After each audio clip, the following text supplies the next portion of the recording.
All right, we're back with another episode of the On The Bench podcast. It's Jaydan, episode 51. And we've got a special guest today, Ali, UEFA B coach. Thank you for coming on, brother, man. I really appreciate it, bro. Thank you, man. Very much. We're going to talk about football coaching today at semi-professional level. He's going to talk us through his journey, how he got into it, and just be very interesting to see. It's another one of our On The Bench series episodes where we get people behind the scenes that are a big part of football, should I say. So, yeah. And on the bench today, in the corner, they got smacked. He wanted to go to the game. It's like, listen, it wasn't that bad, man. And it was only 4-3. Listen, you phoned me like, Jay, should we go? Should we go? I bet you're glad we didn't go, innit? No, I would have liked to go. The United fans were on it, man. Yeah. United fans were on it. They were singing throughout the whole game. Because United are going to Bilbao. Well, hopefully. If we get the job done on Thursday, otherwise when this goes out, how many... I reckon, hopefully you lot get 3 on win because you know who's in the finals. Spurs, potentially. Oh my God. If they get to the final. If you lose, you're banned. You're not coming there. No. I'm banning everything Man United's getting. You're out. When I saw it was 4-1, I thought, oh my God, it's going to get worse. What, Brentford? Yeah. It was 4-1. I was like, turned it down. I was like, nah, I'm not watching that. That's it. Crazy. But to be fair, we had a lot of youngsters playing, man. We had like quite a few players. I mean, Bruno didn't get any minutes at all.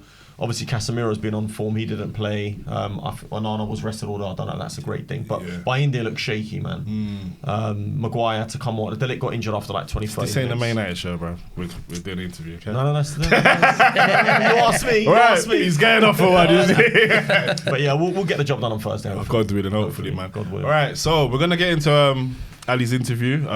So who are you? Tell us what you do and, how did you get into coaching and stuff? So wow. Let us know. 20 years. I think May the 3rd is going to, just this couple of days ago, it's been 20 years since I've been coaching, I think my first coach, bless his heart, Asher Phillips, who passed away recently, got me into coaching.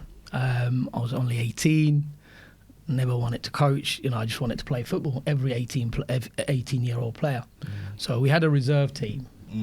So I'd be playing for the first team at 18 and then play for the reserve straight away afterwards. And then, because I was captain for the reserve team, and he went, why don't you just do player coaching? Yeah. It's like, how can I do that? Player coaching is impossible. He's like, no, just while you're playing, you can still coach. And I was like, it's impossible. Like when you play, you're either watching it and then I never looked back. Yeah. Once I did my level 1, I never played again. I was so much in love with coaching. Can I ask you, what age group was it like you started coaching? Did you start coaching at youth first, or was it straight to like? It was men's reserves. Okay, cool. It was Wilson Constantine, who just formerly had a reserve team. So they were in the Middlesex tier 6 then, and they had the reserves that played in Middlesex in the tier 8. Okay. So I was at 18 playing for the first team, and then moved into the reserves to help out the reserves. We had a lot of youngsters, but also a lot of players who were not the level for the first team, but they'll get the opportunity to play the reserves. Just while I was at 18, and he went, why don't you do your level 1? And when you start doing the coaching, you learn a lot. When you play, it's just playing football. But when you actually do the coaching, it's a complete different. So you learn the game different side of the game. So it's like, So everything that I was doing, I was like, oh, no, that's wrong. Yeah. So like as a player, everything that you were doing is like wrong, because now you actually teach how to play football. Yeah. So I got a question for you. So you just said you view the game differently. So did that help your in-game as well when you was playing that, because you're learning how to play football as such? Yeah. Did it change how you played on the pitch as well, as you was playing and coaching? Oh, 100%. It made me a better player at the same time as I didn't want to play again, because I wanted to help other players. Okay. So in a way, it was like, so I was making quite a lot of mistakes. So I've now I've done my coaching, I'm ready to step up, and then you make a mistake, then it's hard. So you're player coach. So I thought, I want to take myself out of it. So I stepped out. I started to help the team. About first season, when I would play for the first team, but I wouldn't play for the reserves. So I would coach the reserves, and which was something complete different. So you will view the game complete different now. So I think when I did my level 1, which when you look back then to now is a complete different. You know, my level 1 back in the day cost me about £20. Wow. I know. Is when you look at it now, is £500. Yeah, it's crazy. It's crazy. I was looking to do it like we were saying off camera. It was 2 bills in 2019. Yeah.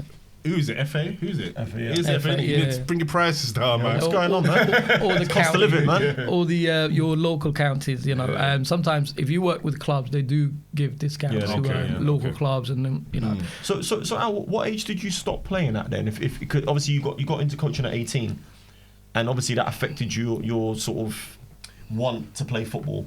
What age would you say you stopped playing at? So at 19, I didn't want to play anymore. Are you serious? Yeah, at 19, yeah. Wow, I would play. So I would play then, but not took it seriously.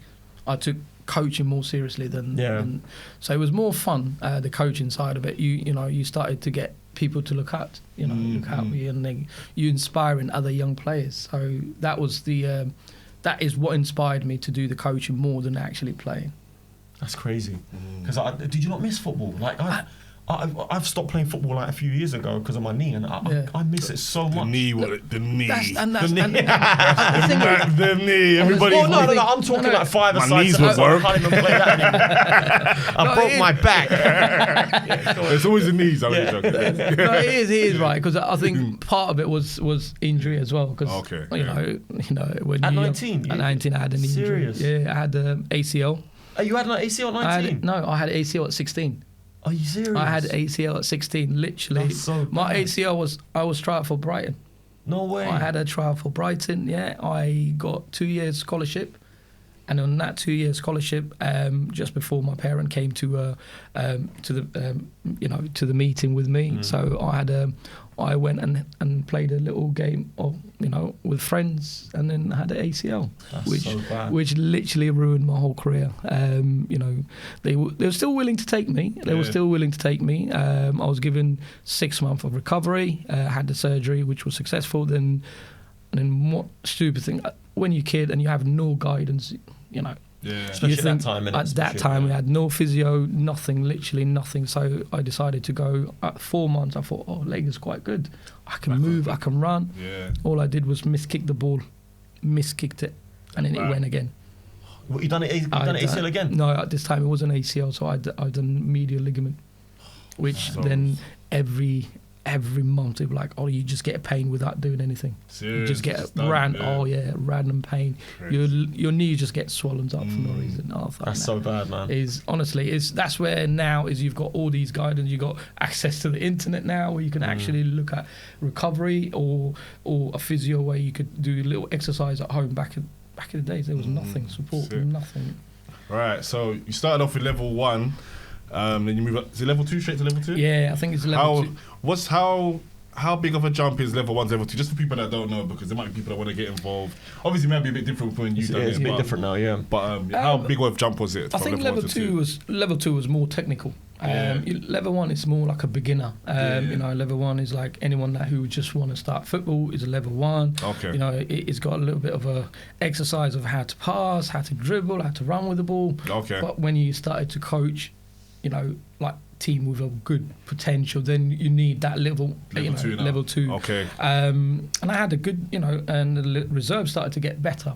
So there were players out there like unbelievable. I was like, I can't help them because I need to educate myself in order to be able to move to the next level. Yeah. So I, and then I did the level 2, which was even better. And you go, okay, so this is how you connect. This is how you start pressing. So it teaches you a little bit of different. Okay. So it gives you about positioning, style of a play. And I was like, that's what you need. So my level 2, when you look again now, it's completely different. I paid £60 for my level 2. Back in the day where... Now is probably nearly £1,000. Level 2 is unbelievable. Like a lot of young coaches who are now literally want to get into level 2, where I think they changed it now is a UEFA C. I think they changed it to. Okay. Yeah, they've changed it. So it's now C, B, A. B, A. Where before was level 1, level 2. Before you could do your level 3, you have to do youth module 1, 2, and 3. Yeah. So back in the day, it was more kind of like you have to go every courses. Yeah. And then every 6 months we have to do like a CPD, which is continuous development. Yeah. You have to attend. It's mandatory. You couldn't miss it. You couldn't miss it. You couldn't miss it. So you would travel from here all the way to St George's Park. Was it St George's? That was only when we got UEFA B. There wasn't any CPD training within the local county, so we had to travel all the way there. But now it's like they've stopped the CPD because it's just too much and it's not mandatory. So in order for you to continue to coach or continue to hold on to your license, you have to do I'd say about 6 hours of continuous a year, 6 hours of continuous development. Yeah. So you go even now basically. Yeah. Now no, they stopped that. Before you.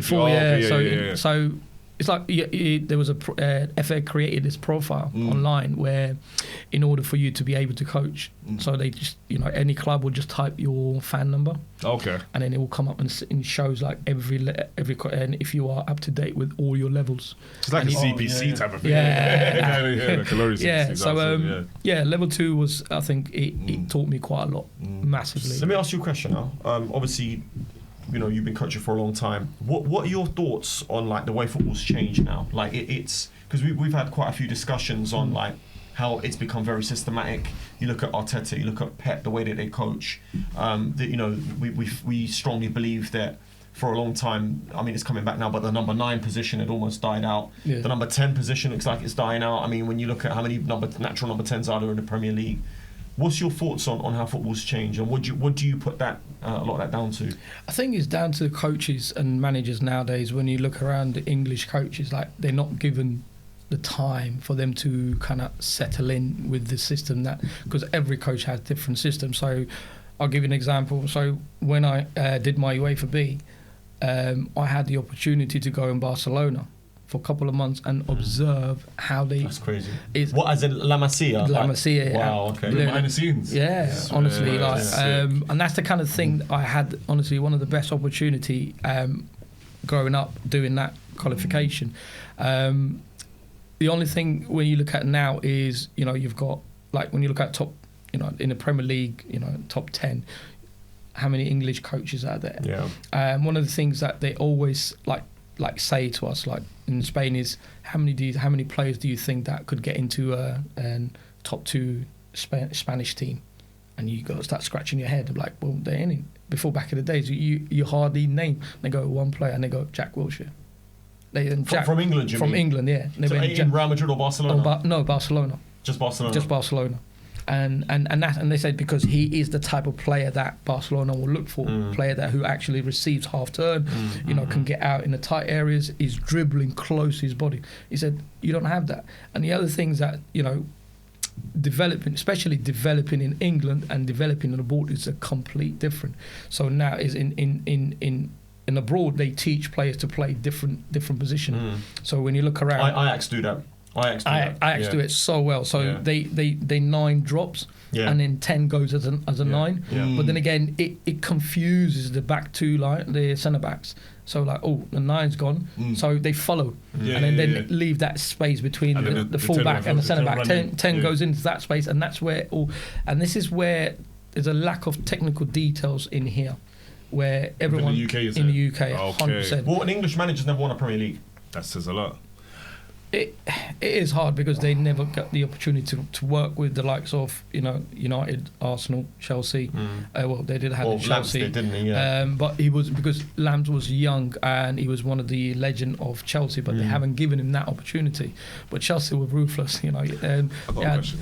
Go on, Karen. No, go on. You had Roberto Di Matteo won the Champions League, and the following season he was dismissed. Yeah. The season hasn't even started, and that is they won the Premier League more than the Champions League. And it is hard because you have the system is complete different, managers are complete different. So what, as a manager, you would want different style of player compared to myself or Jordan, if that makes sense. So I would want my team to set up 4-3-3. You would prefer 3-5-2. So again, what is your style of a play? So when you look at systematic in the Premier League, it's completely different. So when they play European teams, everything is defensive but counter-attacking teams, where European is they hit you straight away. Is a more risk, they allowed to take a risk. Okay. Where here is you're not allowed to take a risk. Okay, fair enough. What were you going to ask? Yeah, no, I was going to say, do you feel like English coaching, they coach out individualism? So you see, like, you've got Lamau in Barcelona and he just plays how he's been playing as a child. Do you feel like in England they kind of, what's the word I'm looking for? They like systemize the players and it's just like everything's bam, Well, bam, bam, look what Pep's done with Jack Grealish, for example. And there's no... You don't have no brilliant players. No, like skillful. You don't have that. But do you think that's an English manager? I don't think that's an English coaching. The coaches. Yeah, I think it's more to do with the media and social media. I'll give you an example. Phil Foden. Yeah. How much does Pep rate Phil Foden? Yeah, he loves him. He loves him. But the moment he steps in England, and if he doesn't perform the way he performs in as Man City squad, he gets it.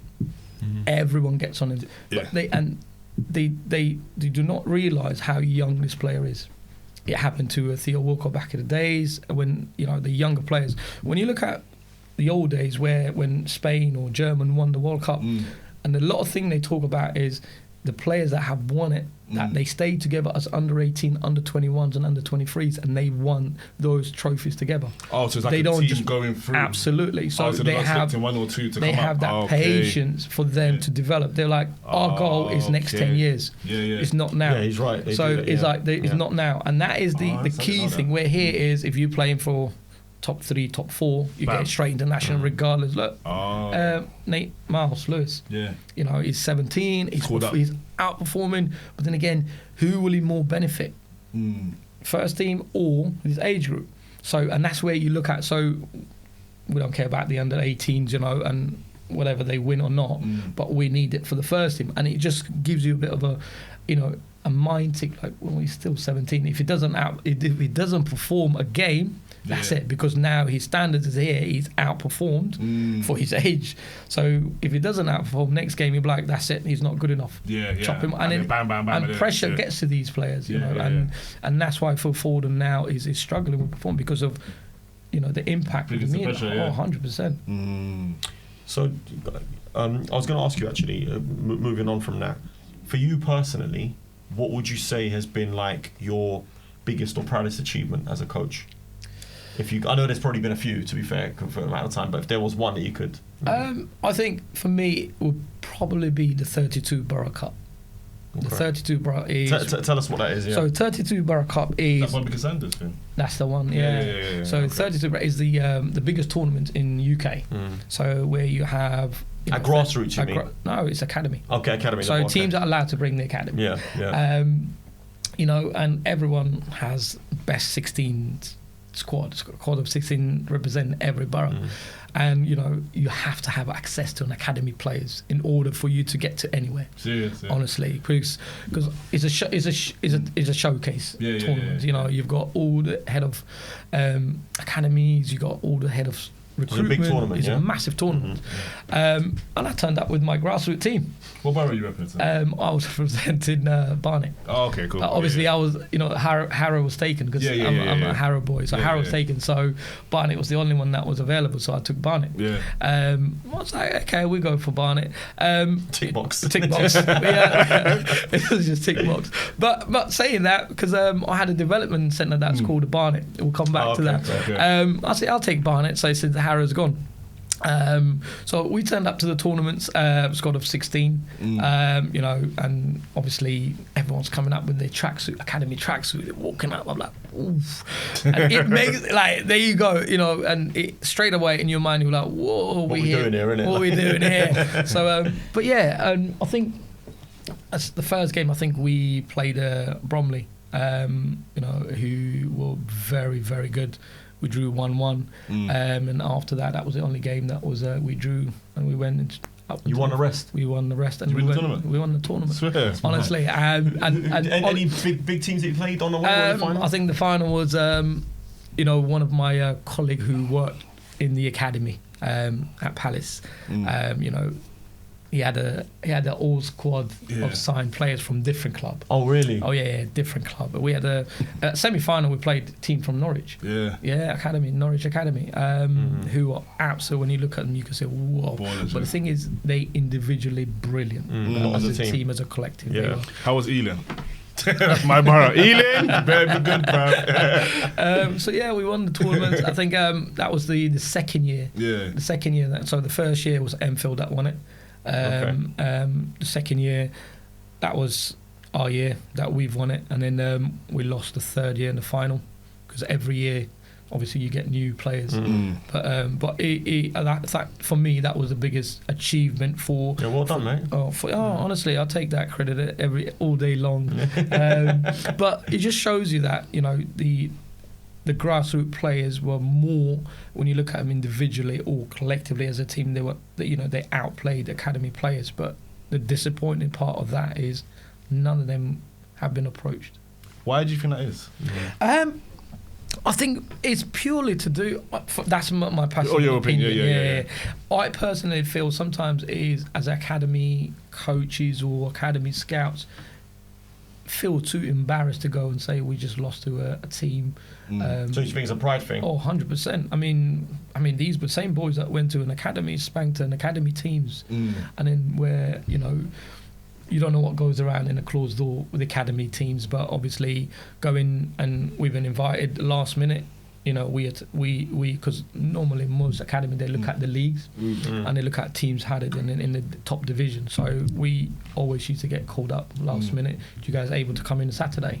And we'll turn up, and then we outplay the academy teams, and you don't hear again. They don't call you back anymore. They won't call us back. They were like, and no players get scouted. Nothing. No players get scouted. And honestly, it's just like, what do you look for? Because I've just seen, your striker has not even beaten my centre back 1v1. Where you've got centre back who's striker who's absolutely ruining your assigned player. Honestly, he's making him rip. He's making him. Can I just say, I've watched our team play a few times, and they got some ballers. You got some ballers in your team. He always has done as well. And I watched them at under 14s all the way to under 18s. And you can see them getting better and better, and you can see them physically getting quicker, getting stronger, getting sharper. And and I still take credit for one game actually. One game, I can't remember who it was. There was one lad playing at right back. And I was like, "Ow, play him at right wing," because I could see he was giving them problems. Do you remember this? Frank. Listen, I've got listen. Blue button. You can blue button him. And what happened? He won 2 penalties. He won 2 penalties. But credit to Frank that day. So I'll give you credit to Frank that day. So it was a tight game. They had a winger on the left hand side who we didn't have the match from. So we put. I put my player who's most dominant, physically, pays, you name it, 1v1, you won't take, But then again, going forward, he'll still be able to go forward. So, but moving him from there, then it allowed us now to be focused on that side as well. So as a coach, you can move player, but then again, you have to have a disciplined player playing in that role. So, people forget. Is when they play football, you need to be a discipline, and then they think discipline is all about behaviour. No, discipline covers a lot, 100%. Take it on instructions. And I think you will see a lot like some of us kids nowadays. Is if you ask him, stay on the line, do not move. When the ball doesn't come to them, what do? They move. Or oh man, I'm not getting the ball. Do you? Alright, Go. So do you want them to actually stay there, or do you want? I think it's hard because you see that Pep, for instance, we say Pep makes players do certain things and it loses their freedom now. So you saying to that player, stay there. If they're not getting the ball. There's a reason why. And they're because they might feel 100%. I can do whatever. But the thing is, the coaches that normally do that have a plan. Okay. So I do it because So if I'm playing coach who technically good, so what the only thing they will do is they will not mark him. But now we need to be able to get that ball to that player. Get a ball to him. Okay, cool. So what I normally do is I put a player there who I know will stay there, but will not dominate that 1v1. Okay, cool. But if I see the fullback now goes in and closes, that's what I want as a coach, because it allows the gap between the fullback and the centre back. We had a midfielder that you normally run beyond. And then that's where that's where it opens up the opposition. And teams could not because I've not had I've had 3 centre midfielders. but they will rotate. They never stay together. Yeah. So and then sometimes man, who the hell's playing 4? Who's 8? Who's 10? All of them. But it is good because in a way is they read each other.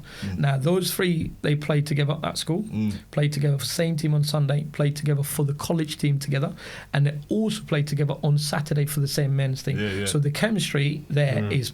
They know each other. 100%. But they had a striker who actually knows whenever they get the ball, the type of run that he will make, and when he's got, he scored 76 goals in one season. Yeah, 76 goals in one season. From playing with these 3 and these 3, and then when you look at him, honestly, I looked and I thought, oh my God.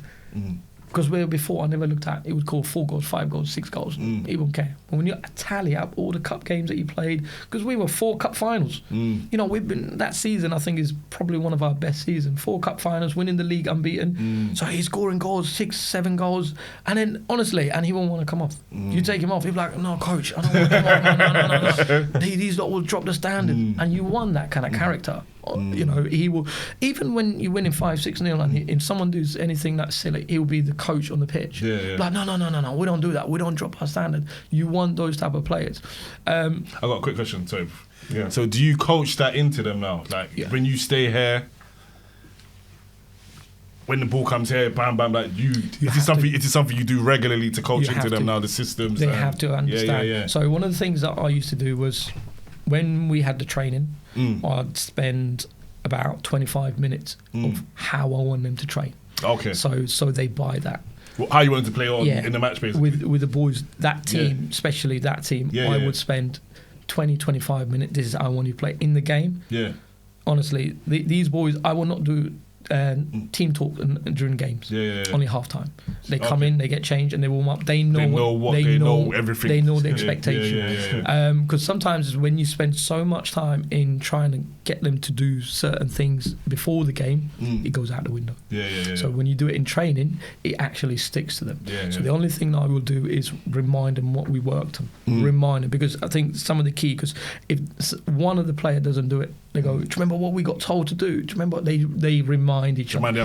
That is the key thing, because that's what's good about leadership in the game nowadays. But the grassroots, my time with these boys, every team that we played had an absolutely amazing team. Like every team you can name it. Like when you go to the county cup was probably the best runs, because you go and play different counties, and you get to face different teams away from your boroughs, and you've never played them, you don't know anything about them. So me as a coach was like, we don't care what they do, I want them to fear about us. So hit them from the first minute, and we will not stop from. We used to be pressing teams. We'd love teams that play from the back. We would love them. Close 100%. Because we had, I think Frank one time showing, he goes, how old is Mikel? And then I'll talk about Mikel. This kid is probably the smallest player on the pitch, but most feared player. He would put fear in men's. Seriously. Honestly, he's got a leap on him as well. Oh man, honestly, how old is he now? He's 20. He's going to be turning 21 soon. He's playing step 4 football. He. So the pace of this child. Like when you look at me, this is how academy used to make a like straight away decision. They look at him and go, he's too small. He's too small. Not even giving him a chance. But honestly, I remember one time where we played a game, and against the academy team, he took the ball from right back, beat the whole team and scored. The academy manager turned around and went like that, and they will kick the life out of him, and the referee will play on. Seriously? Because he was taking the piss to show him. And honestly, and that's you never how got scouted, this kid. He was there. They kept him for 9 months, and they went, it's not good enough. And then another club came in, and he stayed there for almost 12 months, and they went, not good enough. Like, man, they literally put him left wing back, right wing, even a 9, even a mid, and he will do better than the player that they had. I don't know. It's probably a lot. Honestly, it's probably the unluckiest kid. So you must have seen loads of players, and you think he's gonna make it. 100%. And they don't. It's mad. There's people from the ends. Like there's a guy from our ends, Daniel Trigueiro. God, like out of this world footballer, and he didn't make it. And you think, how did he not make it? Because we asked Mo about this as well. You know, Scout Mo or Coach Mo.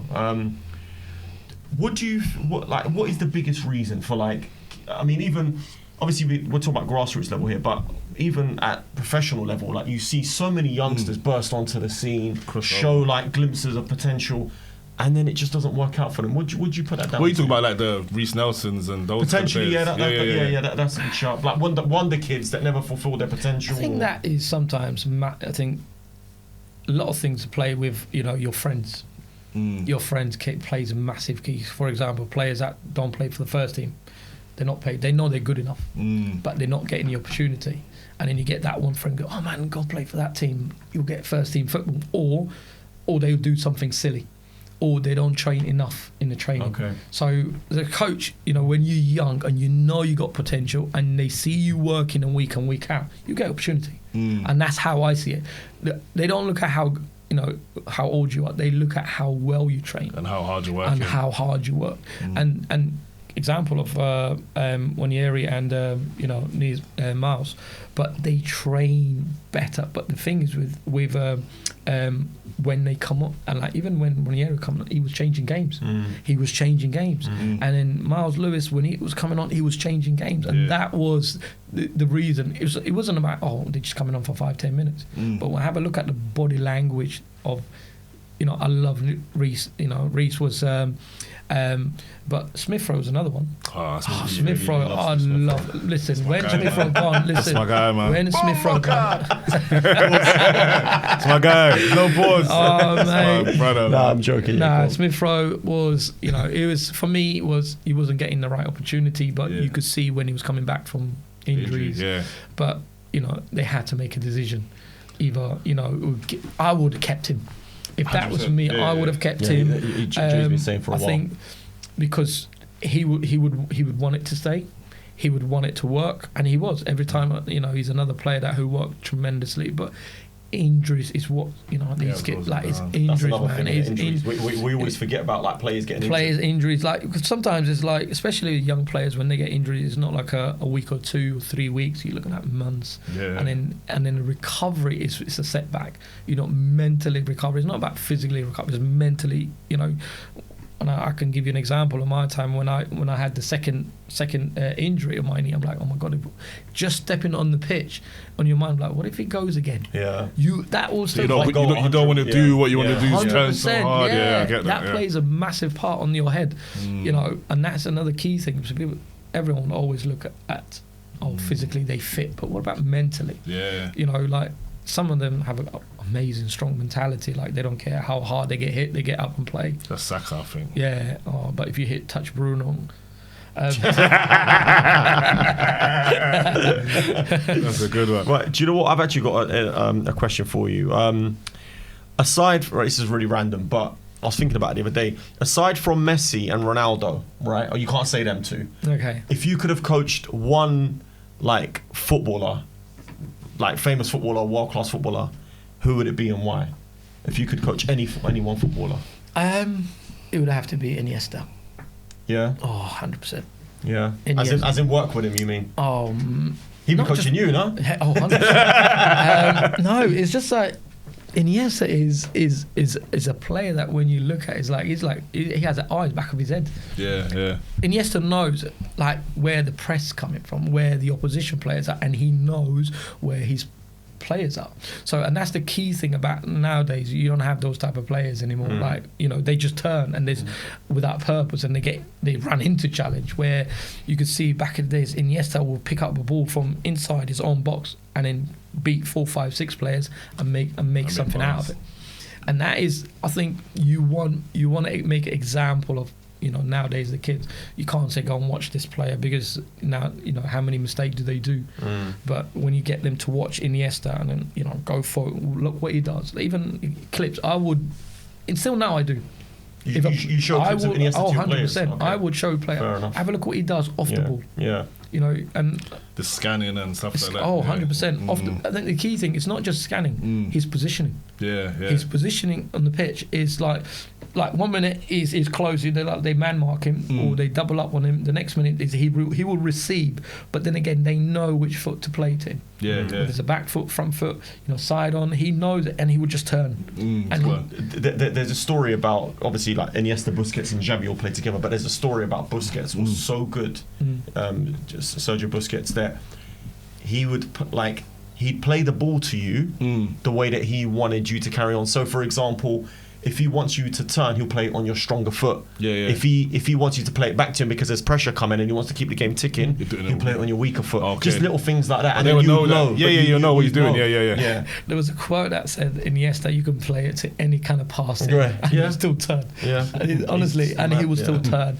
Any pass that you play to him, he will. Think we'll ever see a player like that again? I think we will, but it's going to be now. I mean, I think one of you mentioned about Yamal, about Barcelona, but then again, one thing that they really do in abroad is they spend a lot of time teaching them about the game. Okay. Where here's like, I think Mo mentioned last week, like when the current players and to share some tips about kids nowadays is go work hard. Yeah. They work 4 times, 5 times a day training, like 5 times a week. How much harder can you work? I'll work. Yeah. But then again, what they don't do is learn the game.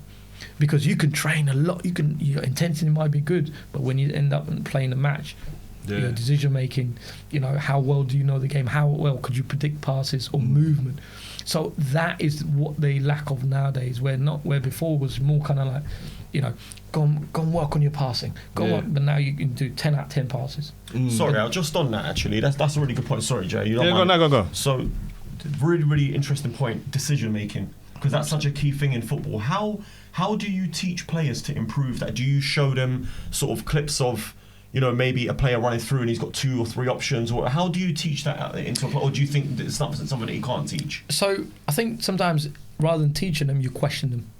Okay. Trying to find out why they did that decision. Okay. So, and it's good nowadays we've got VO, so we record the games. And then we sit down, analyse the games. We sit down together and then you stop and then play the clip for them in this scenario rather than giving them the right answers. You sit What them. would you do? What would you? So what do you think? And then they go, actually I should have played that pass instead of that. But talk me through what you saw here.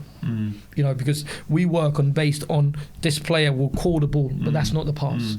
Does that make sense? And not just that, where we're watching the game is different to when they're actually playing the game under pressure. Because it confuses your opposition. Because if I called for the ball, 9 out of 10 I'll get marked because they think I'll be the pass. But we do the opposite. So we do the opposite. So one player on here who knows that he's marked will call for the ball.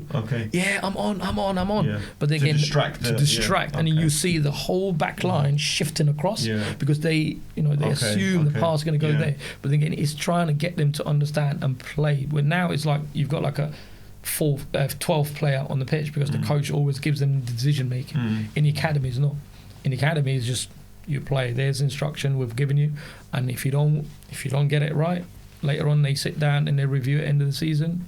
Off you go. See, this is what I'm saying, because I mean we've all watched games where we're watching our players, and it usually is the same suspects. It's always the usual suspects. Maybe because they're forwards but they make, like, for me, making the same mistake time and time again. It drives me insane. 100%. It drives me nuts. Like shooting when you should be passing when you should be shooting, crossing when you should be holding the ball. Oh, God. I'm not going to say anyway. But he's not going to stop you. No. But I'm saying, like, for me, it drives me crazy because I'm thinking, what are you getting coached? What are you doing in training? How are you not picking up? Like, you've made this mistake 4 or 5 games in a row, and you're still doing it. Still doing the same thing. Do you know what I'm trying to say? Yeah. It's hard to coach out of players nowadays because if they've been coached previously, I think this goes back way back. When you got that good player, you don't want to lose him. Even when they make a mistake, you go, well done, that was really good. And that's the thing, they fear of losing those players. Okay. And that is sometimes you got to let them know that when you're making the same decision, or if you can't help them, they tap him on the back. Yeah, well done, mate. Keep on, keep trying. No, it doesn't need to keep trying. Give him a solution or give him a scenario where he could get better. So, and that's the thing. Like players, it's hard to coach them because they've done it for so many years, and they've been told, well done, mate, it's great. But then again, it's not. But when you do actually, and you think it's a force of habit now. 100%. Even nowadays, when someone comes to me and goes, "Oh, coach, what do you think I should work on?" Go and watch football. Go and watch football, but don't watch it as a fan. Go and watch it as a player. Pick someone who plays in your position and see 2 things that they do really well, and that you want to add it to your game. And a lot of kids, because they don't have self-awareness, because he shoots really well, doesn't he? No, forget about his shooting. You can shoot, but think about what he does off the ball. It's so important nowadays, like to learn the game. Yeah. People say, work on your stamina, work on your passing, work on your dribbling. But then again, if you're dribbling success, but you're making the same your final, when you get to final third, instead of just laying off a short pass and short crossing, you're doing it.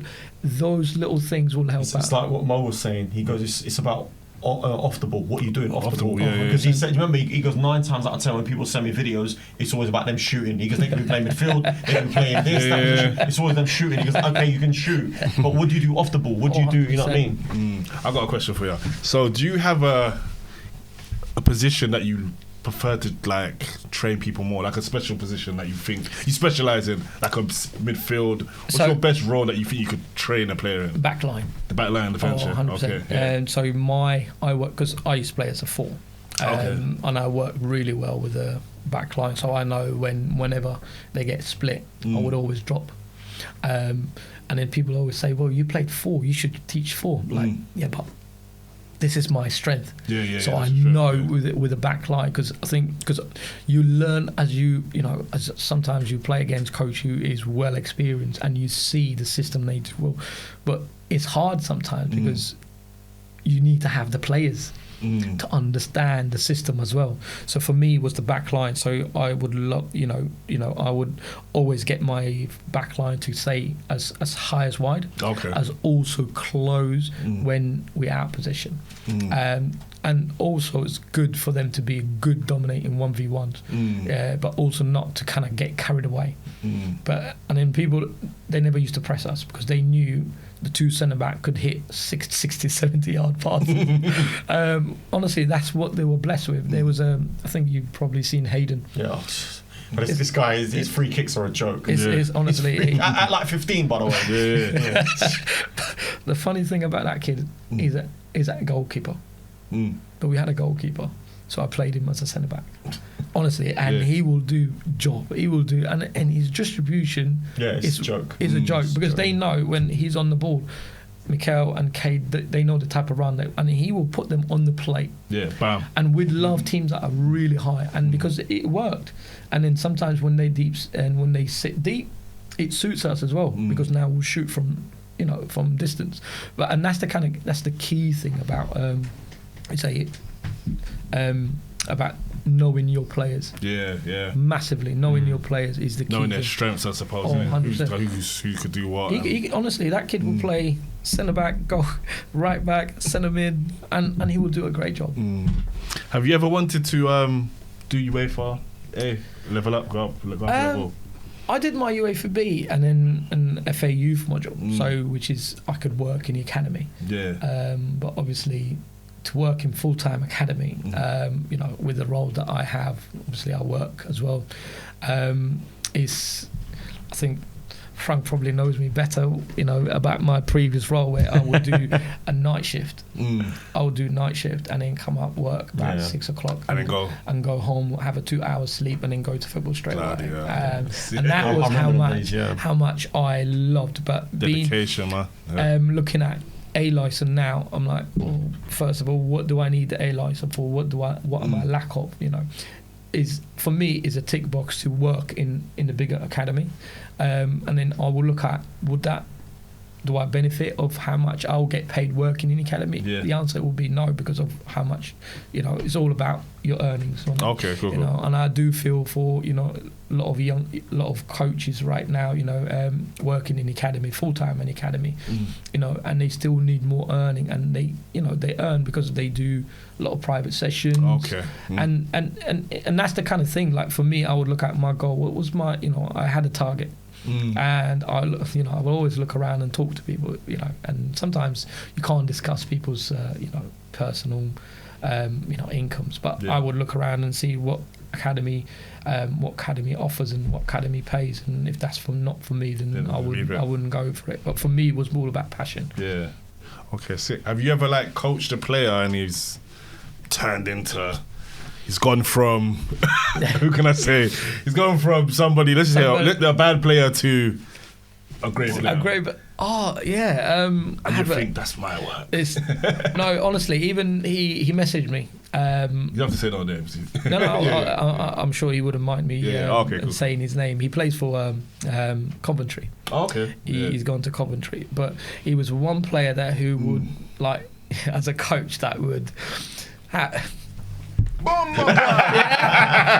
a coach, it was bad, Coventry. As a coach, but the thing with him is you're winning 1-0, and he'll be in a position where to make it 2. Yeah. But what he will do, he will take the piss out of the goalkeeper. Yeah. And then he wait for centre back to come in. He drops him and he drops his player, and then until.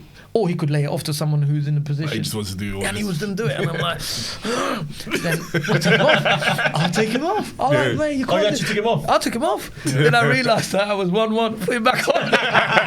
roll on. I said, listen, come on, you can't be doing that. The game is too tight. You've got to work for me. Yeah. But the thing is, he's an amazing player. The thing is, he needed a guidance. He's a kid who was born talented.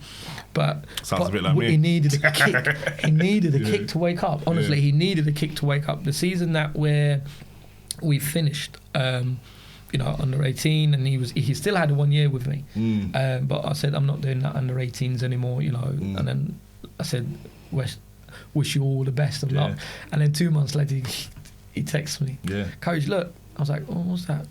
Oh, you got new tops? He was, no, I signed for Coventry. Serious? What? Crazy. I said, that's really good. I said, how did that come out? He goes, oh, the cup final and that we played. They approached him without me. Yeah. No way. Honestly, they will approach players. The scout approached him after the game. He turned up and he was successful. So, and that's the thing. So sometimes you don't know who comes to watch you. We were in the cup final. And obviously it was a League Cup final where sometimes people just turn up and they find out that he was, he wasn't even under 18. He was 17. He still had another year. They gave him a scholar and he signed his pro contract. His pro now. Well done, man. Under 23. He's doing well. Right, Al, one question I want to ask you. You're not allowed to say work hard. You can't say work hard. What one piece of advice would you give to young footballers trying to sort of, do the best they can for their football careers?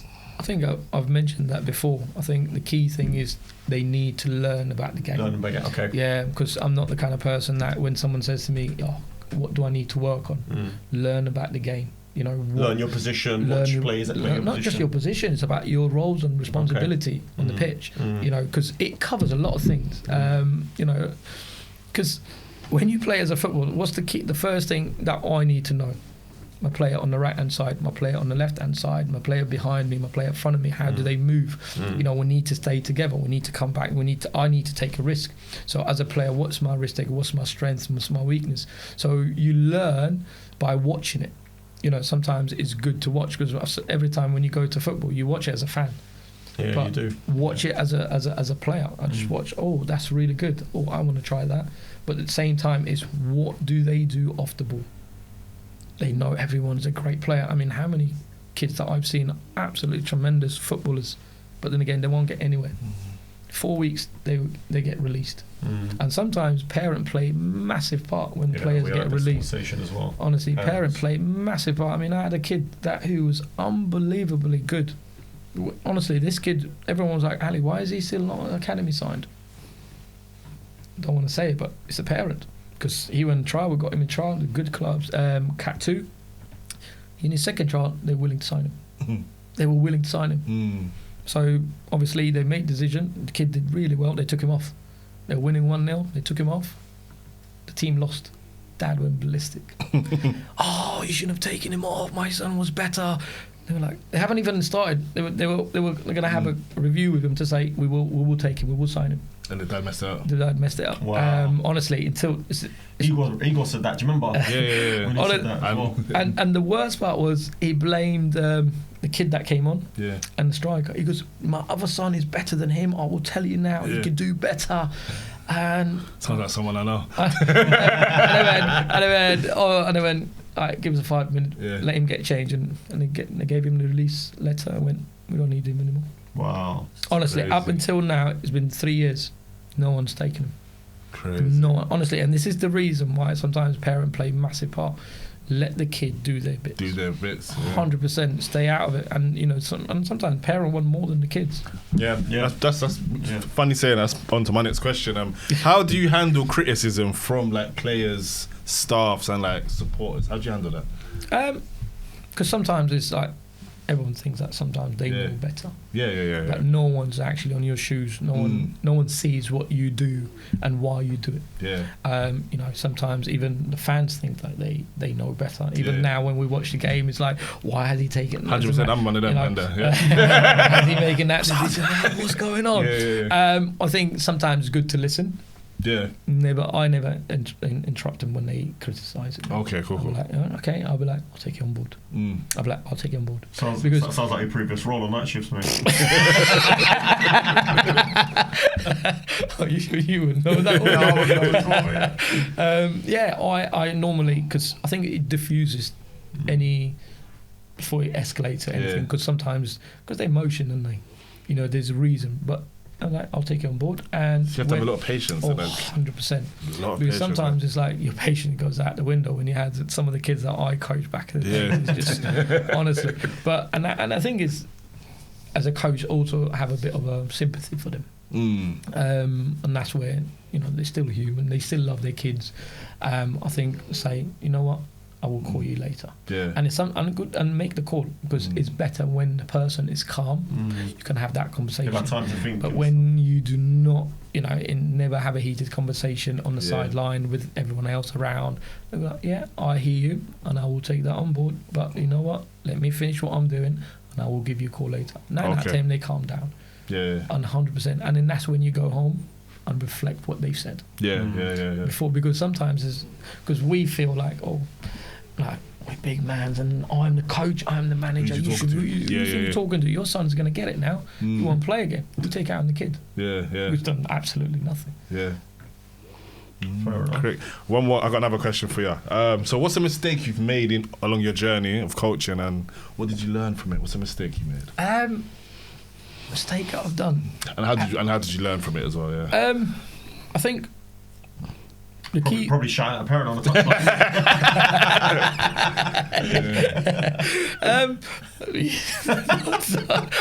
I think my biggest mistake was not to pursue my career a bit more.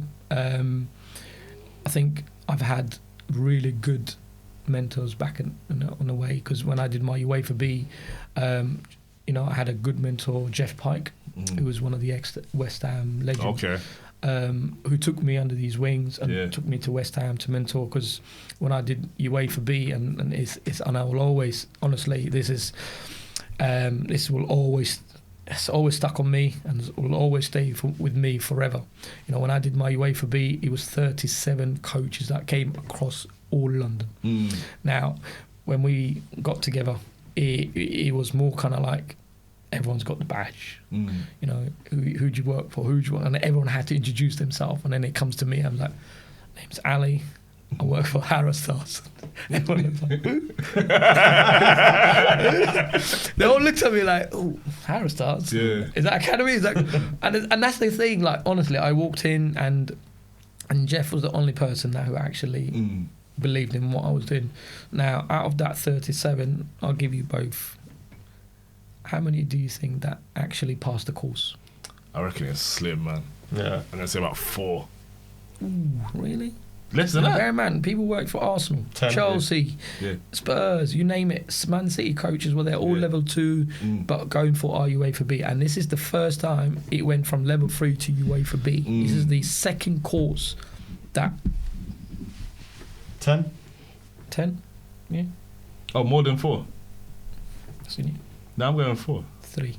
Yeah, 3. And I was the first one that passed. Serious? That was first Wow, one. man. And then my coach... You should have put that as your proudest achievement, mate. No, honestly, mate, that is a proud achievement. At the same time, is one thing that really happened in the coaching was, you know, because so it was 6-month course. You know, we had 6 weeks, and then we off for 2-3 weeks, and then we go back 6 weeks again.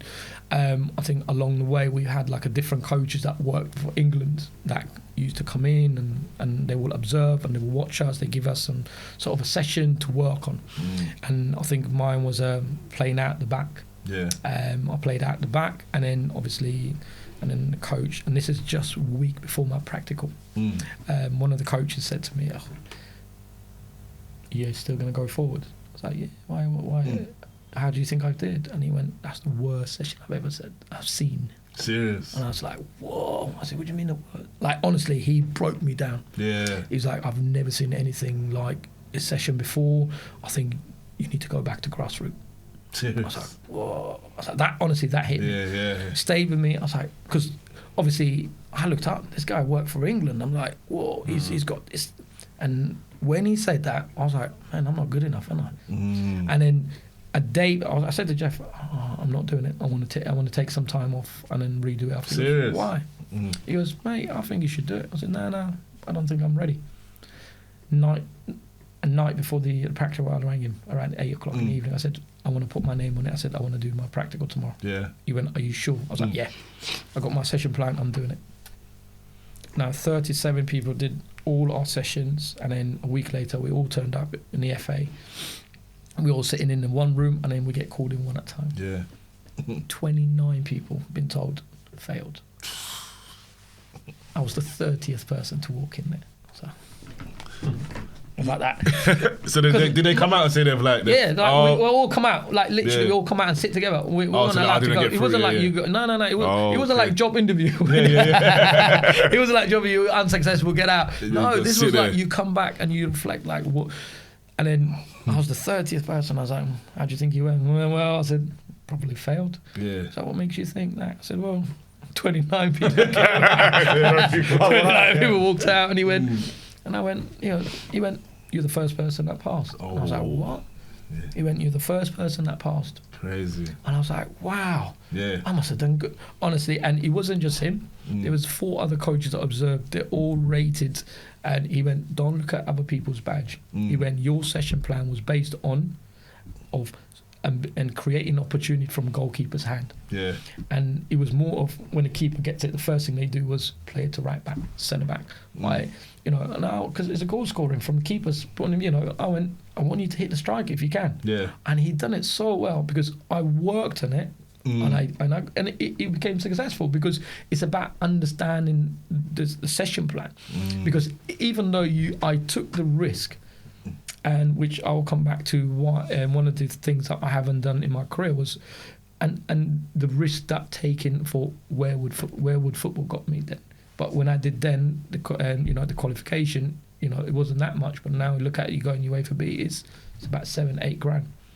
It's not easy because it's you got to go abroad or you got to go and stay in St George Park. It's not where before was like it's 12 weeks or 16 weeks where you could drive, come back home. But yeah, so that's one of the things that I haven't done well is, or probably could have taken a risk, is pursue my dream a bit more when I had the opportunity to to do the next level. I should have taken a big risk then. Okay, sick. What academies? So you said you went to West Ham's academy to learn Barcelona. What other academies have you gone into to like see how they train and learn from and stuff like that? Palace. Before Palace, I was in the Arsenal soccer school. Okay. Arsenal Development Centre. So I think that was quite successful because when I coach, I ain't gonna bump it. Don't worry, I got alarm there when you get a finger chopped there. I think I learned a lot there. When you look at different type of academy, look at different type of players that they like. I think a lot of because when you work for a club and you become like a scout.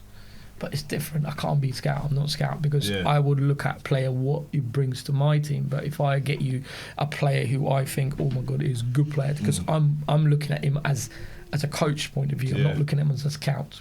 It's a complete different. So I think that there was a player that I kind of sent forward for Arsenal then, but Arsenal didn't, Arsenal winger. Arsenal. Oh, he's Arsenal. As a development centre. Yeah. Arsenal didn't like him because he was too small. But Reading came in and took him. Okay. But the thing is, we had the connection. So the development centre for Arsenal was about soccer school. So the head coach for there, but worked. So he had Reading and Arsenal, and he had I think it was not West Ham, Wimbledon. Okay. So he would look at players, and because first option was Arsenal. Yeah. If Arsenal didn't like and they don't want him, he would send it to other clubs, and that's for me was, and then I went to Crystal Palace after that. Okay. So. Palace was more of a coach, so I was running the showcase games for that they used to have in London. So every player that before it goes in, they'd have to come in, and I have to recommend them to the academy. But that was just kind of like you look at them. But the thing is, the hardest part of that is a lot of the scouts or the local scouts haven't seen what the academy have in the first place. So you can't just me watching this player and go, oh, he's good enough to come in. But you've got to look at what the academy needs. So people will. Because when they do the scouting, they have to write a report. Yeah. And then and then sometimes when you read about the report, you go like, oh, that's signing, because it's it's high rating. Yeah. So high rating is signing. And then you bring the player on, like, whoa! But it's this thing, because sometimes as a scout, they will push it. Yeah. They will bypass you and go ahead and, I've got a player in, he's been there for like a couple of months and he hasn't come in, he needs to come in. But then again, they go have one trial and they come out straight away. But why do you think that I said it's not good enough? Because the academy will look at one player in the position. They're not going to look at striker when they need centre back.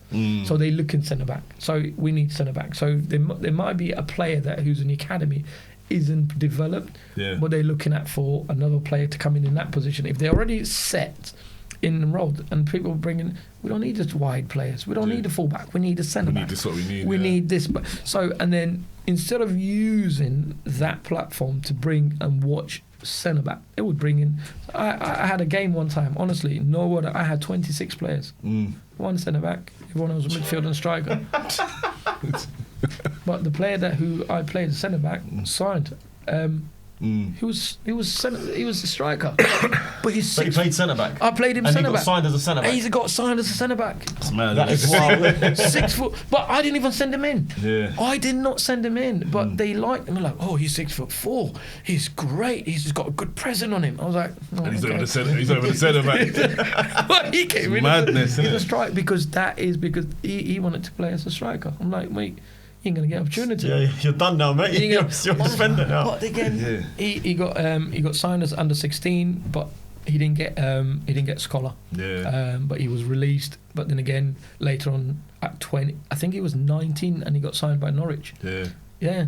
After getting released 2 years later, he was signed as a centre back. As a centre back, yeah. But that happens a lot, though, isn't it? Yeah, because it does. Wan-Bissaka, wasn't he? He was a winger. He was a winger. Right winger, yeah. And then he got asked to take part in training because they needed a right back to cover. Right back to give up. And he clamped Wilfried Zaha. Yeah. And after that, they were like, right, you're a right back now. That's how it works. It's made a career. Yeah, and they got good money out of it. Yeah. Played for United now, isn't he?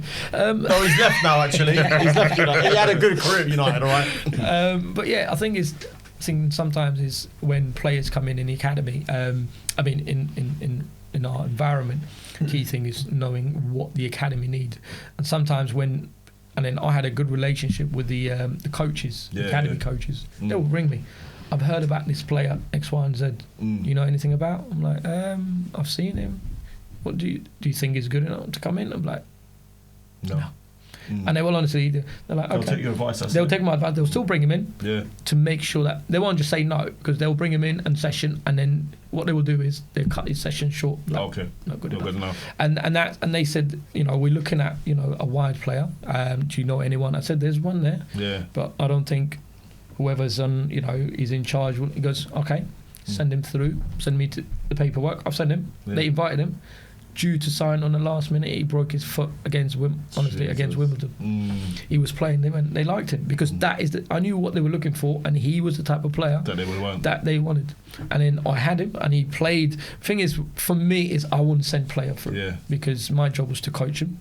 My job was to develop him. The thing is about yes, you know, you have a connection, you work for the club, but sometimes there's a lot of expectation from your friends, your colleagues. Oh, mate, send this so-and-so in, because I don't send players in. Yeah. Even though I was working there, I will not send the player in. I'll get them to watch. If they're good enough, then they go. Okay. They will take them. I'll invite them. They're good enough. You like him, you take them. But you're not going to put nobody forward. No. Okay. I wouldn't. And that's the thing for me was because I like this player, because I will look at it and how I will see that as that would play for me. But because obviously every coach is different. You know what I would want from my player is from different coaches who are complete different. You might want to do different things, and play a different style and everything. And that's the key thing. It's like knowing what who you're working with. You know what style of coach. You know, because sometimes they developing as well, because they need to make sure that these players step up to the 23s when they're under 18s. That's a good point, you know, because you think he might be playing good how the way you play, and that's what I say as well. Remember, they play good in this system in that team, but put him in someone else's team. I need you to do this and do that. It's a different thing. It's totally different. 100%. And you've seen it in the Premier League sometimes. When you take one player from one club, Odegaard, for example, like you take, or Mason Mount. Thank you very much. Yeah. But it's a different though, isn't it? But the thing is, I'll give you an example of Mason Mount, because because he was playing in a system where it suited him, because he was playing his role, and sometimes you get away a lot when you play for Chelsea in that small pitch, because it is small. When you go to Old Trafford, it is a complete different, it's a different ball game, because of the coaches are different. Injuries as well. Don't blame the injuries. But he looks like a different player. It is honestly, and that plays. The other day, by the way. You sure? Yeah, but the league's finished, bruv. Yeah, and they've lost. He's got the first goal, hasn't he? He scored the first goal. Listen, should we do because obviously we're short for time now. Should we do the five? Do you want to do the five-a-side thing, or would you do the five-a-side? Sorry, guys, man. Again, the time just run out, man. It's always like this, especially when we've got a guest on. We're gonna have to get you back on as well. We have to do part two. Right, so I've got a quick question for you. I want you to do. He's an Arsenal fan, by the way. Yeah. We didn't get into that, did we? Sorry about that. I won't pick anyone else. But I want you to pick your all-time five-a-side Arsenal team. You can pick as much as that's easy, man. Just tell us. That's easy. Go on then, tell us. I'll pick Frank. Who's your goalkeeper? I'll pick David Seaman. In goal? In five-a-side? Five-a-side, 100%. Okay. Because he's present.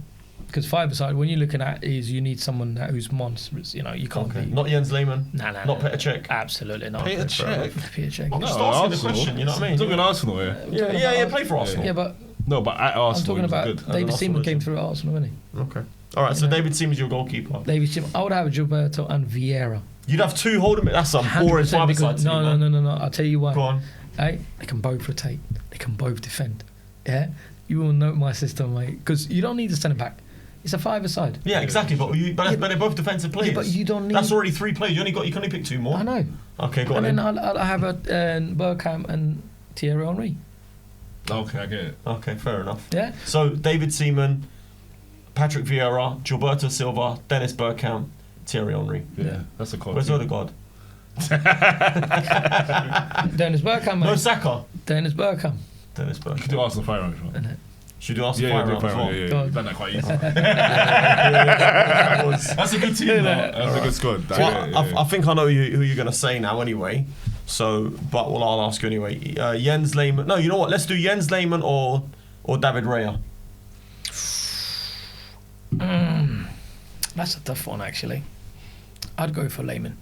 Jens Lehmann. He's invincible, isn't he? All right. Amazing.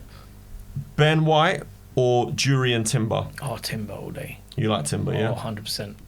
So you're not one of these Ben White, Benny Blanco kind of guys. Yeah? But the thing is, I look at as in like Ben White is good. He's good at defending, good at going forward, but he gets caught out a lot. But he struggled the other day. Oh, 100%. Struggled against. I think it's because his kid's still coming back from injury. From injury, yeah, but he struggled massively. But I like Timber, man. Timber, honestly, he gives you complete. What do you think about Ben White going forward?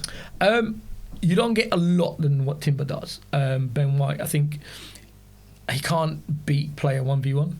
For me, it's play to space and crossing. I've watched him so many times. Sometimes he struggles and he plays it back. Where Timber will get in trying to beat player and still go through.